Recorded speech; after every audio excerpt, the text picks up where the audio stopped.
Week 31, Day 5. Morning Nourishment.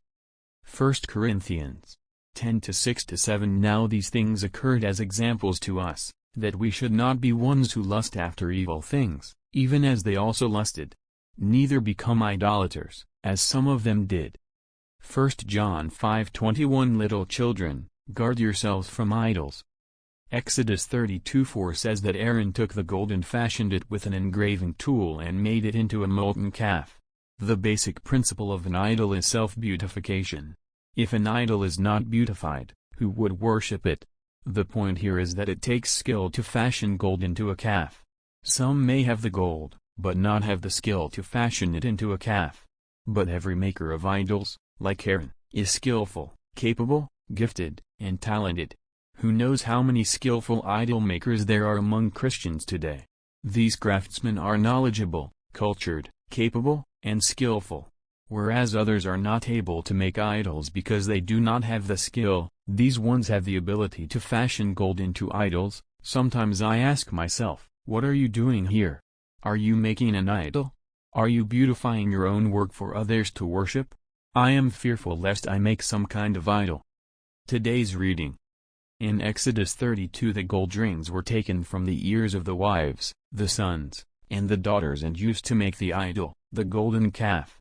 Today's culture promotes self-beautification. Men and women spend a great deal of money on items used to beautify themselves. Self-beautification leads to idolatry. Before the children of Israel made the idol of the golden calf, idols were already present among them in a different form, in the form of self-beautification. The wives, the sons, and the daughters of the children of Israel wore gold rings in their ears for the purpose of self-beautification. In the sight of God, self-beautification is an idol. This was the reason the Lord commanded the people in 33:5-6 not to have any ornaments. Before the people had the idol of the golden calf, they already had the preliminary idols hanging from their ears. Another principle related to idolatry is that idolatry is Satan's usurping of what God has given us in order to make it a waste. In Exodus 32 the children of Israel wasted much of the gold that had been given to them by God. Before the children of Israel left Egypt, God caused the Egyptians to give the children of Israel gold and other precious things. This gold was to be used for building up the tabernacle.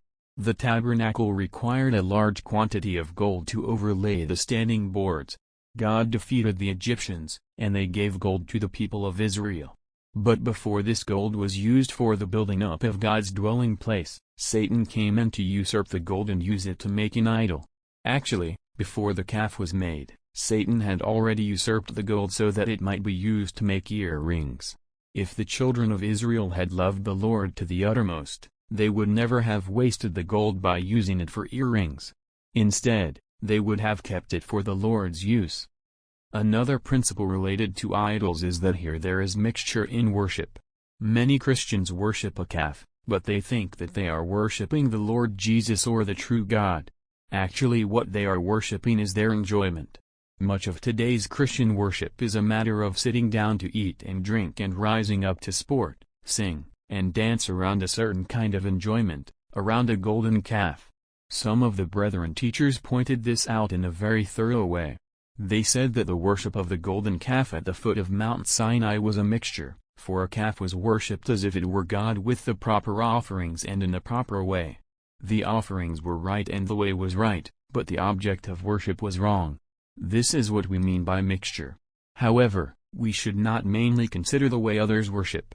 We need to inquire about our own worship. Is our worship pure, or is it a mixture?